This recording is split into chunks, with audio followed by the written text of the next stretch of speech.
Let's talk today about how we defend.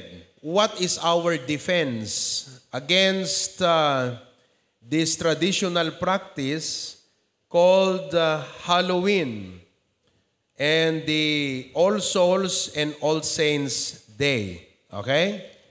All right. Una, I tried to get a credible story from the Roman Catholic Church sapagkat sila naman ang nag-initiate ng All Souls Day at saka All Saints Day. And let me read this short history. Okay? According to them, All Saints Day, which began most likely as All Martyrs Day. Yung pong All Saints Day, which is November 1, most likely started as All Martyrs Day. So, supposedly, itong All Saints Day was meant to celebrate believers o mga Kristiyano na hindi nagpakamatay kundi namatay dahil sa kanilang paniniwala o pananampalataya. That's why they are called martyrs, because they died for their faith. And it can be traced to the earliest Christians. By the 3rd century, the followers of Christ were annually honoring their brothers and sisters who had given their lives while witnessing for and defending Jesus Christ. Now, my only problem to that is the early Christian martyrs, the first Christian martyr in the Bible is Stephen. And the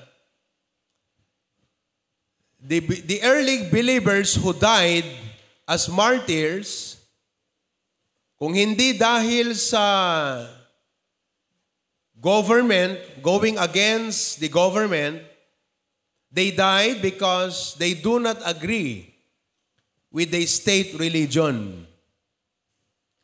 And Stephen was the first Christian martyr, and he was killed by the religious sect of Pharisee during the time of the Lord Jesus Christ.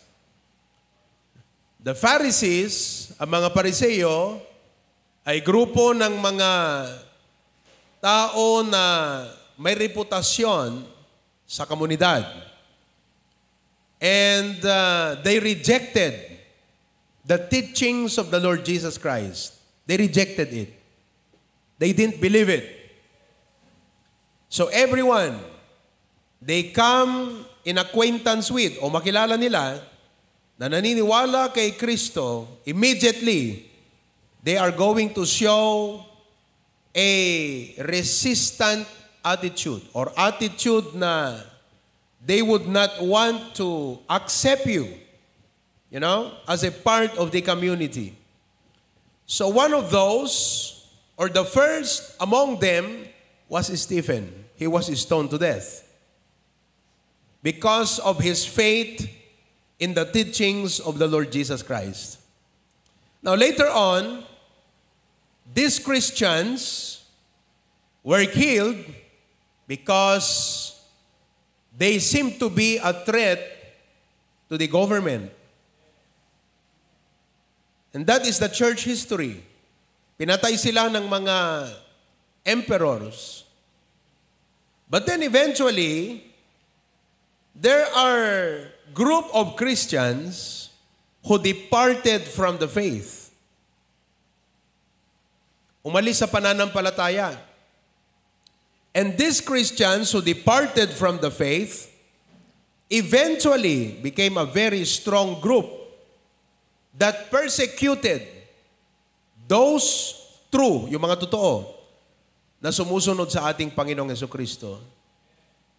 And if there are any Christian martyrs in history, they are those who were killed because of their faith sa kanilang pananampalataya at paniniwala to the true teachings of the Lord Jesus Christ. That's why when they say that the All Saints' Day was intended to celebrate the martyrs, the question is, who are these martyrs? Sino yung mga martyrs na ito? Are you following? Now, history is a very lengthy discussion. To sum things up, these martyrs held the Baptist faith. If you don't believe that,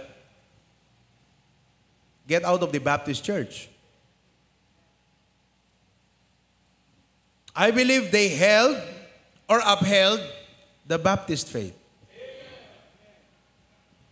Naunawaan po ninyo. Pag sinabi nating Baptist, please say the word Baptist. We have our lesson on Baptist distinctives.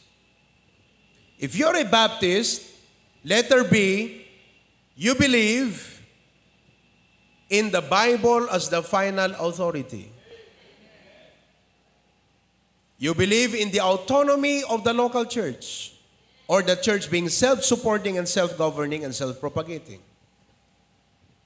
You believe in the priesthood of all believers.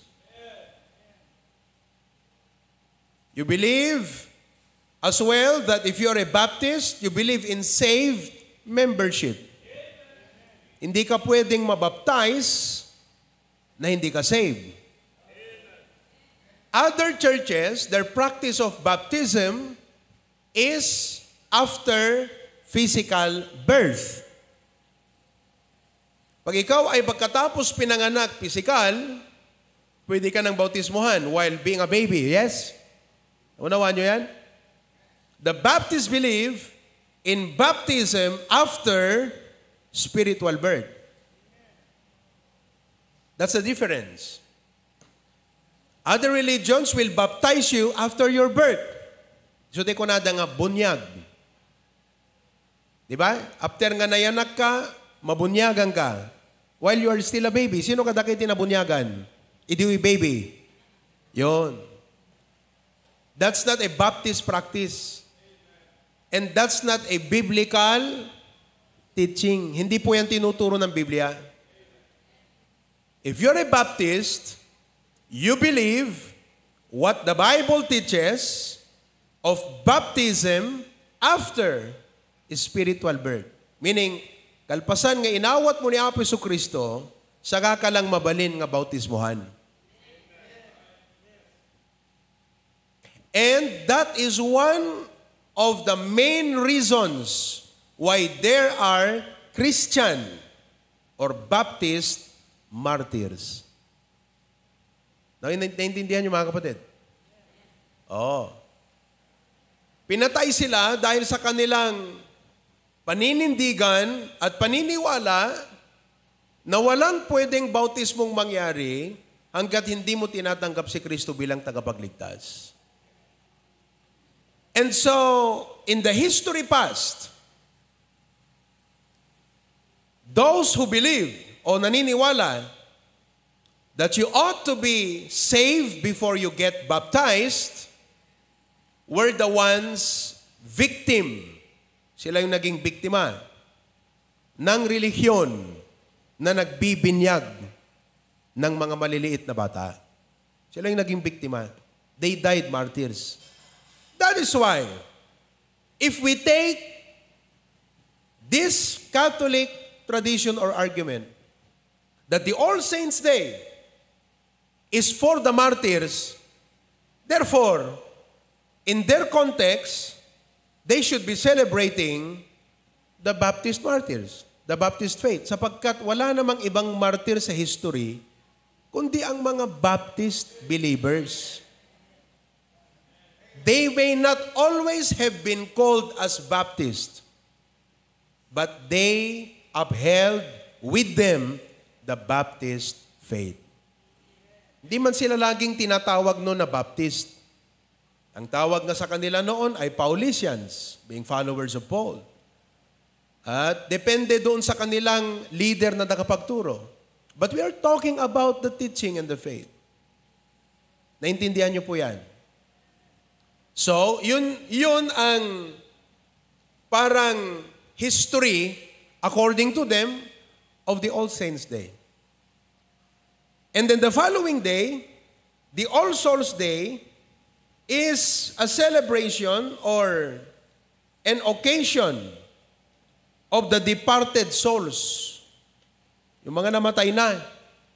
Offering prayers for those who have died is ancient in origin. In Old Testament, second book of Maccabees, I am reading from a Catholic article. In second book of Maccabees, tignan nyo nga yung Bible nyo kung may Maccabees. Look at your Bibles. If you find the book Maccabees, wala. Wala. Okay? You know why you cannot find it? Because it is not an inspired book. Meaning, hindi po yan kasali sa Biblia. They are called the apocryphal book. Say that word, apocryphal. The word apocryphal are uninspired books that they try to include. That's why if you go to a Catholic Bible, you find more than 70 books in the Catholic Bible. The Baptist Bible has 66 books only. 39 in the Old Testament, 27 sa New Testament. So offering prayers in the Old Testament, second book of Maccabees, written around 100 BC, Judas Maccabeus orders his army to pray and offer sacrifices on behalf of their fallen comrades. Tombs found in the Roman catacombs are inscribed with prayer requests for the deceased. Meron daw silang nakita na mga naka-inscribe. Prayer for the deceased. You know what is deceased? Yung mga nagkasakit. Hindi, yung mga namatay. Deceased. The 2nd century writer Tertullian wrote in an essay Monogamy about a woman praying for her deceased spouse. Indeed, she prays for his soul. Pinagpray daw yung kaluluwa ng namatay niyang asawa. And ask that he may, while waiting, find rest. And that he may share in the first resurrection.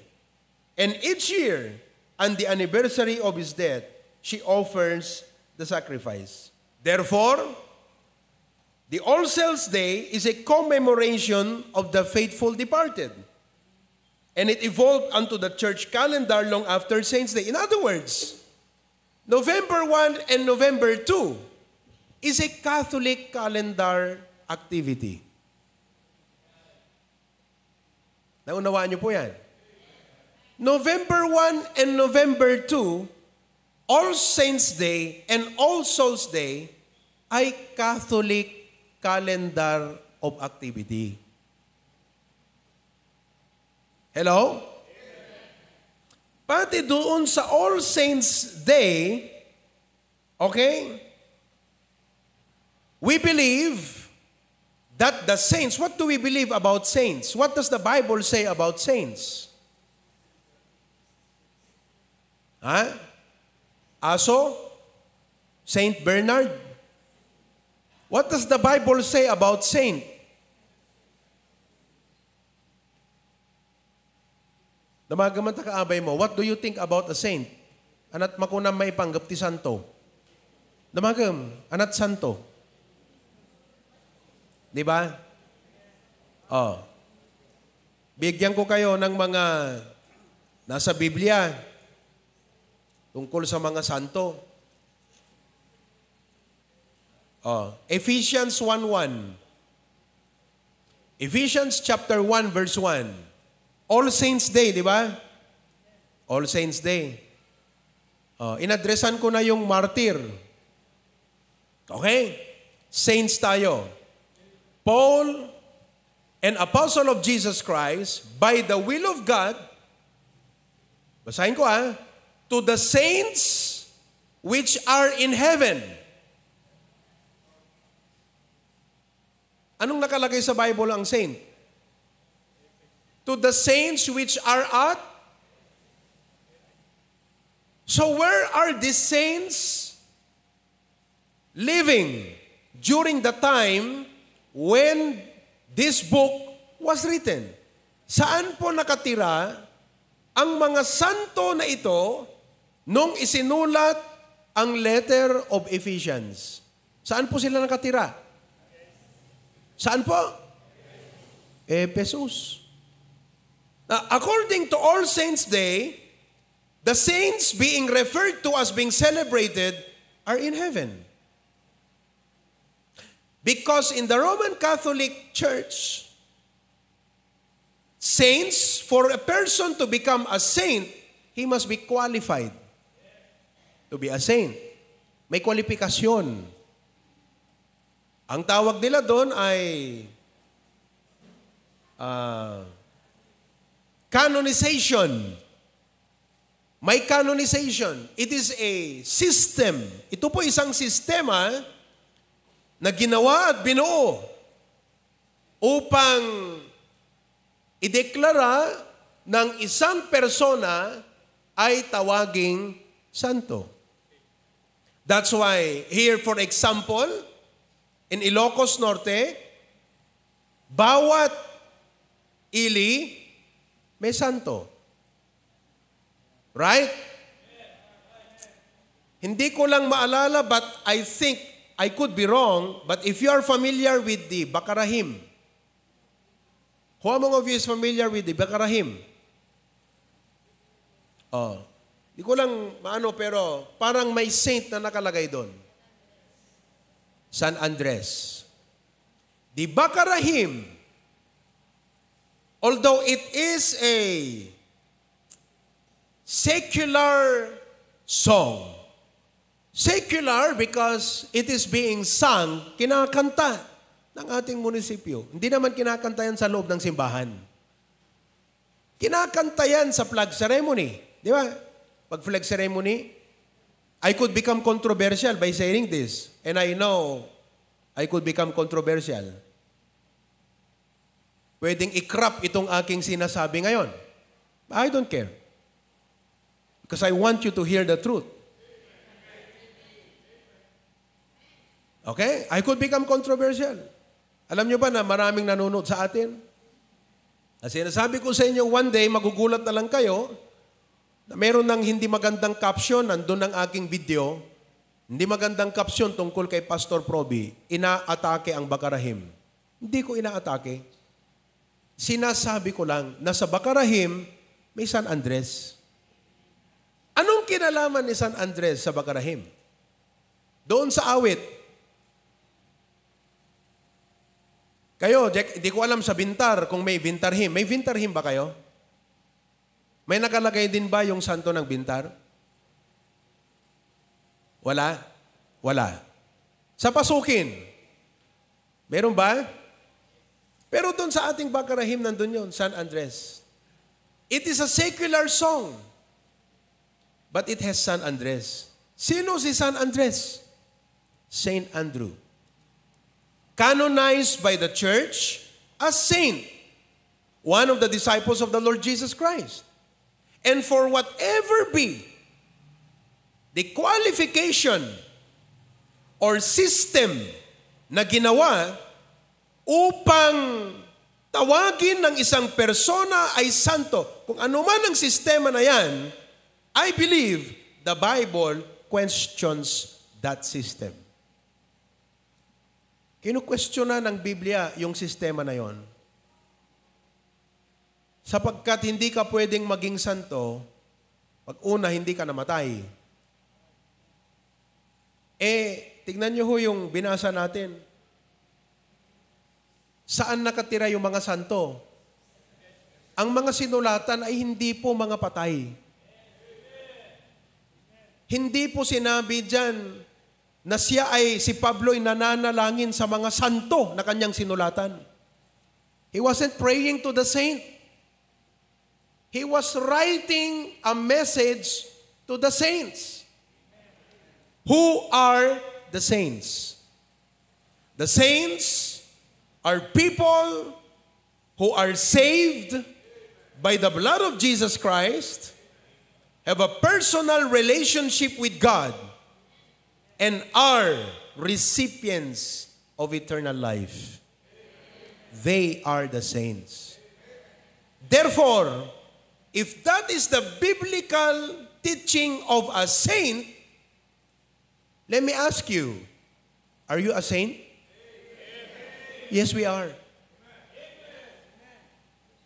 By position, we are a saint.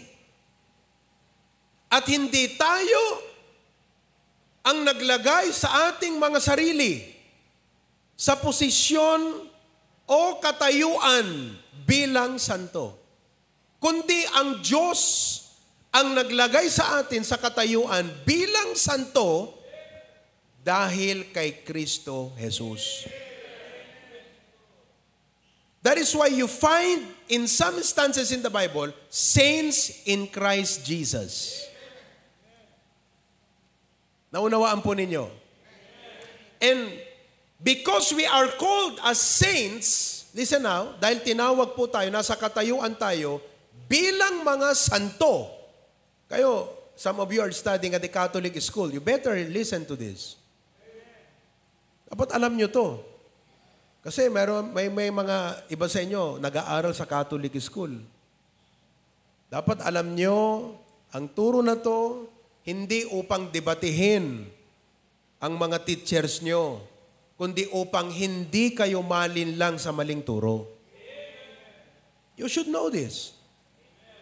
Naunawaan nyo yan? Oo. So, we are the saints. And because we are called saints, tayo po ay dapat lumakad, mamuhay, to be doing the things that a saint will do. Are you doing the things that a saint will do?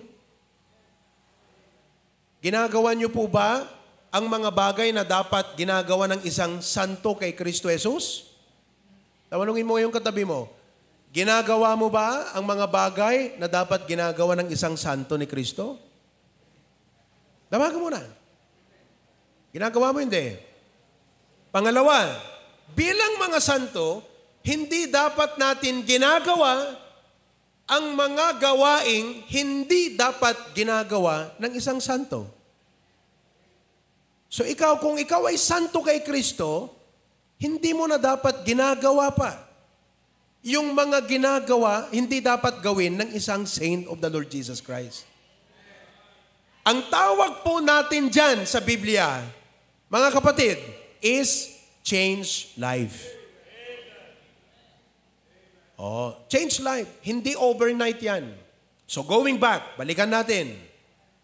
The saints in the Bible are the people who have accepted Jesus Christ as their personal Savior, have a relationship with God, and are living testaments of the grace of God. Sila po'y buhay na mga testamento ng biyaya ng Panginoon. Katulad mo at katulad ko. That is the saint. Hello? Oo. Now, on the other hand, the Bible also questions. The Bible questions, or the Bible goes against praying for souls. Sino yung souls? Yung mga namatay na. Sapagkat sa totoong Biblia, wala pong purgatory. Yung pong pinagkukuhanan na libro sa Biblia ay yung Maccabees. Kaya nga sinabi ko sa inyo, pakitignan nga sa inyong table of contents kung merong Maccabees sa inyong Biblia. O, kayong mga nanonood, meron po bang Maccabees sa Biblia nyo? Kung may Maccabees yung Biblia nyo, palitan nyo yung Bible nyo. You are not holding the inspired book and the preserved book. You have to change it. Sapagkat sa inspired, preserved book, wala pong Maccabees. Ang Maccabees, yan po ay apocryphal books. They were not included doon sa mga inspired and preserved books of the Bible. That's why as Baptist, isa lang po ang ating textbook, yung ating King James Bible. 66 books. Kaya kung ikaw ay HBBC, dapat ang Biblia mo, King James. Ngayon, may hawak tayong Biblia, Pi Bible. May Ilocano, may English. Bakit ganun, Pastor? Sapagkat Ilocano tayo. Kahit Tagalog ako mag-preach. Damagamanta ka, abay mo? Ha? Ilocano ka?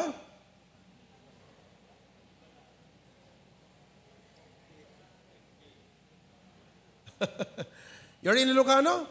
O, kaya may Ilocano tayo.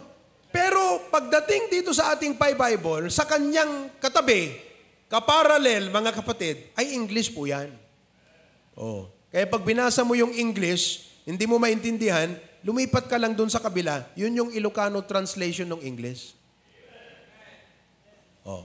So we do not pray for the souls of those who have departed, because the Bible teaches in Hebrews 9, it is appointed unto men once to die, and after this, the judgment.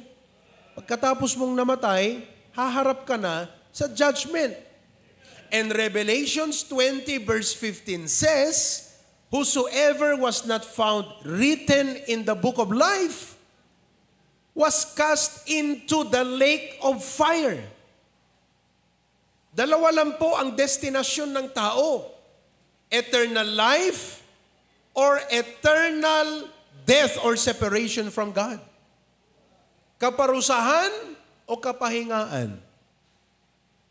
That is why, ngayon na buhay ka pa, if you're listening, you need to be ready.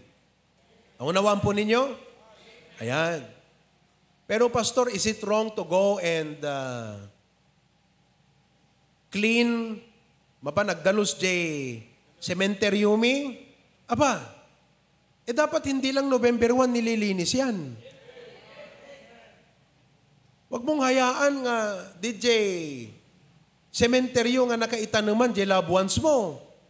Kat kalkalay atin ti mulmula, bulbulong. Yung kay ikapil ijay, dati kang inaan na mula, no kayat mo.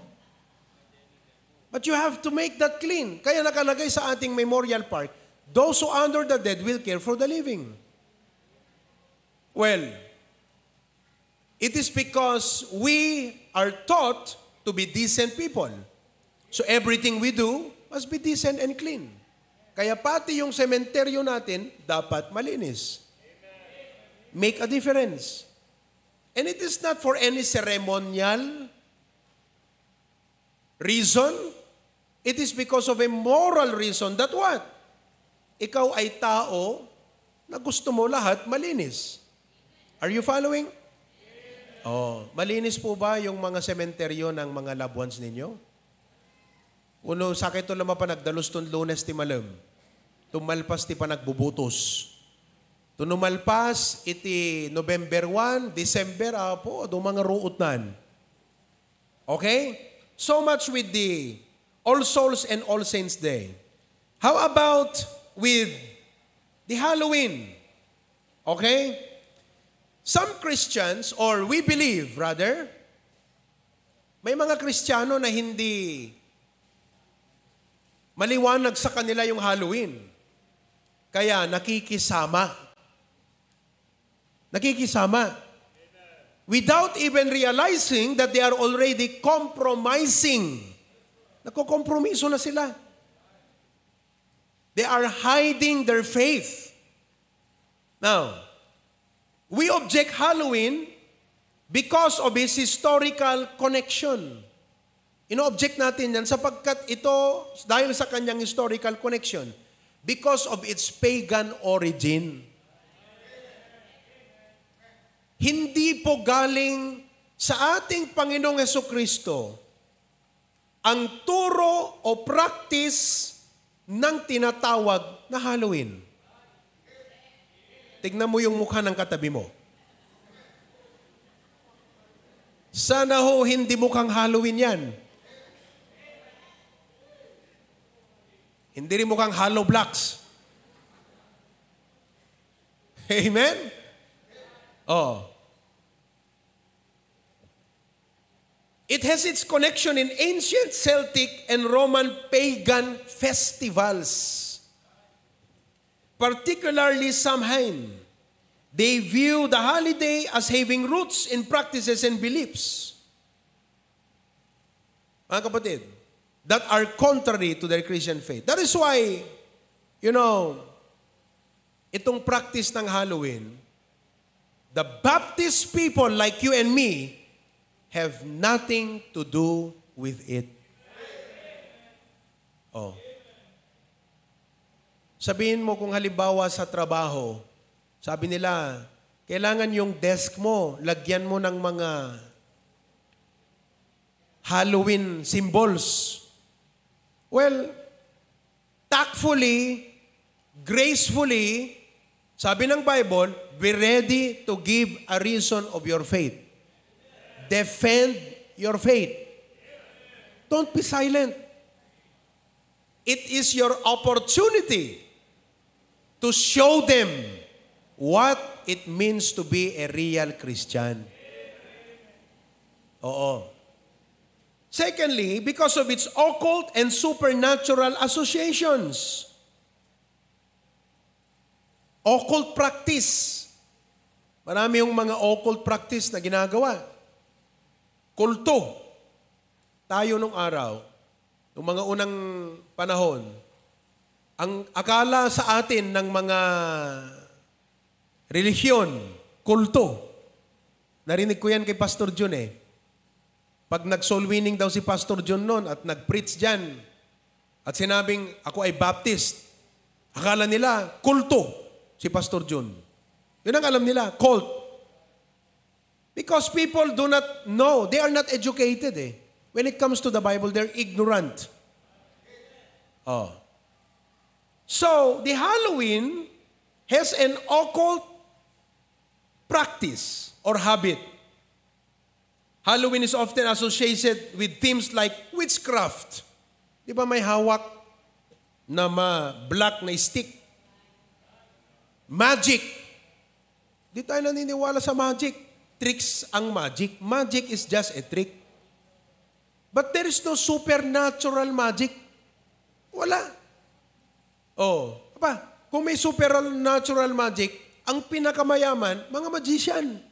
Because they can turn, what? Your handkerchief into millions of dollars. They should be the richest people. But magic is just, what is so-called magic is a trick. The occult and the celebration of darkness and fear. We are not people of darkness. Kaya tingnan nyo, pag sineselebrate ang Halloween, hindi sa araw sa gabi. At night. So people are not aware they're worshiping Satan, the God of darkness. Small letter G, God of darkness, Satan. Naunawaan niyo po yan. Oh. Glorification of evil. Pagka ikaw ay nagse-celebrate ng Halloween, hina-highlight natin ang panig ng kasamaan. Bakit? Sapagkat ang Halloween, kailanman, hindi po yan itinuro sa panig ng ating Panginoon. Never. On the side of Christians, real biblical Christians and followers of Christ, did they celebrate Halloween? Never. Therefore, the celebration of Halloween ay nasa panig ng kasamaan. So if you are a Baptist, you should have nothing to do with it. Sabihin man nila, cultural shift. Yan po ang problema. Pag ikaw ay Kristiyano na walang paninindigan, you are a two-faced Christian. Kristiyano ka pagkaharap mo ang pastor at hindi ka Kristiyano pagkaharap mo ang unbeliever. You are good in adapting your color to whichever your environment. Di ba? Oh. Ang sabi ng Deuteronomy chapter 18 verse 10, there shall not be found among you anyone that maketh his son or his daughter to pass through the fire. Occult practice yan. Pinalalakad sa apoy. Di ba may mga ganyang relihiyon? Pinalalakad ka sa apoy, biggang. Di ba? Oh, may nakita akong isang prominente na gumawa niyan sa Facebook. Lumakad siya sa burning charcoal. Dito bumigbiggang nga uring. Well, you may call it for whatever practice it is, but its root is cultic, and the Bible is against that. Or that uses divination, or an observer of times, or an enchanter. You know what is an enchanter? At datalumitim na nga ibagbagana. Arriba, arriba, arriba, arriba, arriba, arriba, abracadabra, abracadabra, arriba, arriba, arriba, abracadabra. Yan ang enchanter. Oh, mag-ingat kayo, baka may enchanter kayong katabi dyan. Madama na kang orasyonan. Iso nga makaturturo ka, susugil ka. Kung nga ganun ka. Bakit? Orasyonan na katakahabay mo.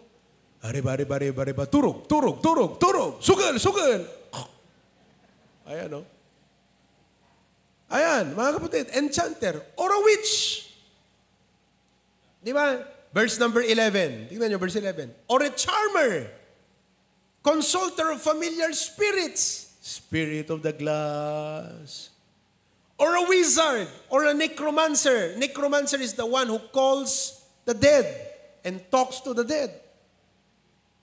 Mapangkadidjay, kat kunada, kasaritak man de, dilulong ko kat kwa, jak masapulan tay titulo tilote me, nung nangipanan na. Tawagan man. Yan na dilulong ko. Oh, anatagan na. Pedro Penduko. Pedro Penduko, bumangon ka, parik na ka. Abay. Uy, ito ni Pedro Penduko. Oh. At dato'y ti apukom. Mayat ti inanak, apay ngay na yabanak. Sapsapulan na kano, ti titulo tilote yo, nang ipanam. Pira, no? Yan ang necromancer. Oh, verse 12. For all that do these things, ito ang issue, are an abomination. All that do, listen, whatever be your reason, sabihin mo man na, it's just a secular practice. The Lord is not about the motive. He is about the practice. All that do. Hindi sinabi na, except if you did it with the right motive. Wala. All that do. Parang ito yung tungkol sa imahen, yung graven image. Ang katwiran ng iba, alam mo, hindi naman namin sinasamba yung graven image eh. Di ba? Halimbawa yung image, Jesus image. Di ba? Hindi naman namin sinasamba yung Jesus image eh. Hindi naman namin sinasamba yung si Maria na imahen eh. Gusto lang namin na, by looking at the picture of the image, it helps us, it puts our spirit into a level that we feel God because we see God.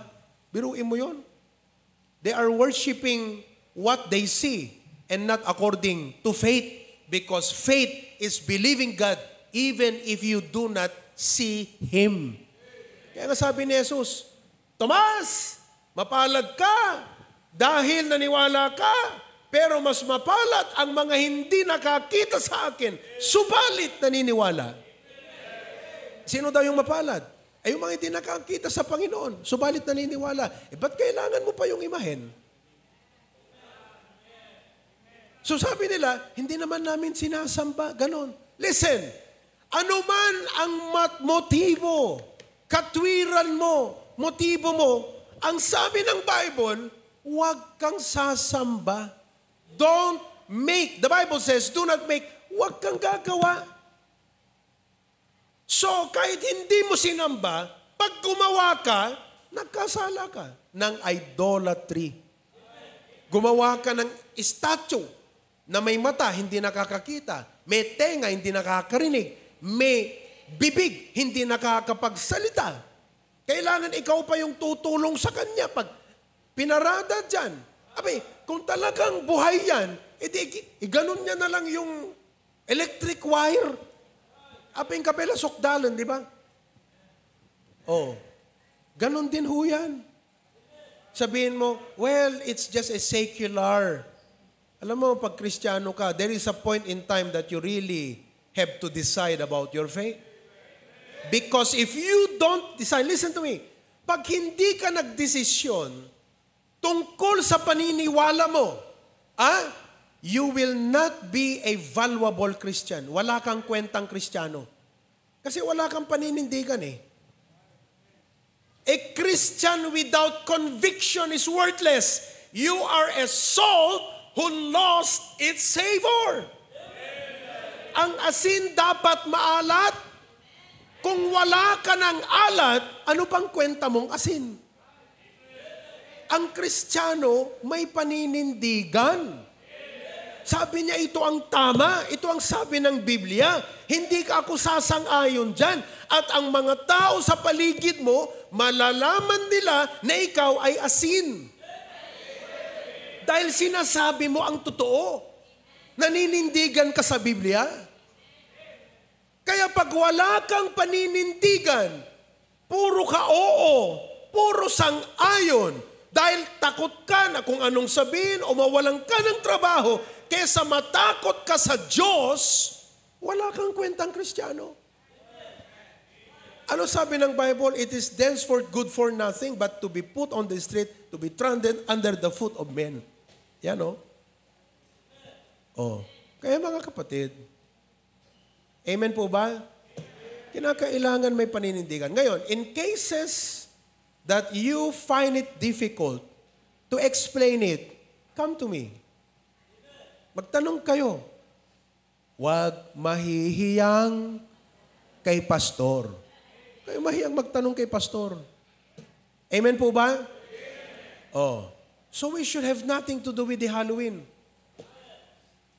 Kung halimbawa may Halloween yung company nyo, siguro wala naman dito ang may... Sino ba sa inyong may Halloween sa trabaho? Wala? Meron kayo? Meron ka, JP? Di sabihin mo sa kanila, I'm sorry, we don't celebrate Halloween. Pagka ikaw ay nagsabi na you carry yourself respectably, they will respect you naman eh.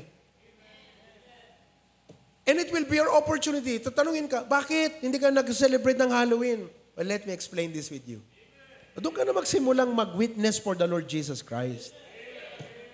Kahit sa eskwelahan, yung mga anak natin, pagpasusuotin yan ng sombrerong itim na triangular at pahahawakin yan ng mga, ano bang tawag, stick o may tinatawag na Halloween. Kayo, magpapa-birthday kayo, Halloween ang team? Wag naman. Diba? Kasi sabi nila, let's have the theme, Halloween.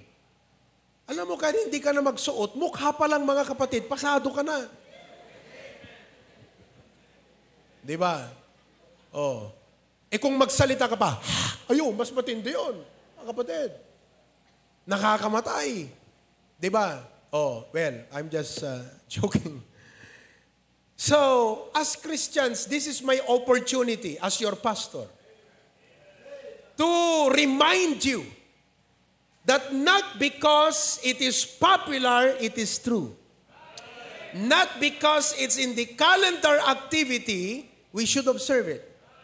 And not because people higher than you are demanding you to do it, you are afraid and you will not stand. No. Ang ganito pong mga sitwasyon, pagkakataon ko bilang pastor, na ipaalala sa inyo, hindi lang tungkol sa Halloween, sa lahat na ng aspect, you have to make a stand. Di baling masaktan ang tao, ma-please mo ang Panginoon. Kesa masaktan mo ang Panginoon dahil lang i-please mo ang tao. Amen po ba? Maganda yung inawit natin kanina, keep on the firing line. You must fight and be brave against all evil. Oh, hindi naman yung magagalit ka doon na sabi ng boss mo, lahat tayo ha, mag-Halloween costume sa ganitong araw. Boss, hindi pwede, baptist ako eh. Ay, wag naman ganon. Hindi maganda yung ugali. So, pag sinabing any question, boss, pagka maayos ang testimony mo, ang boss mo ang magsasabi, I know what you're going to say. You're exempted. Okay, I know you're a Baptist. Alam nila eh. Oh. Hanga dete, gaputakas jay kat makitayo-tayo ka. Sadan to ko nag-Halloween tayo ito, Rabi, agpapaala tayo ito, agsasala tayo ito, Eh, wag ka nalang pumunta ron. Sabihin mo, it's about time. You know, mas nakaka-bless ang Kristiyano. Hindi mo makakalimutan ang Kristiyanong may paninindigan.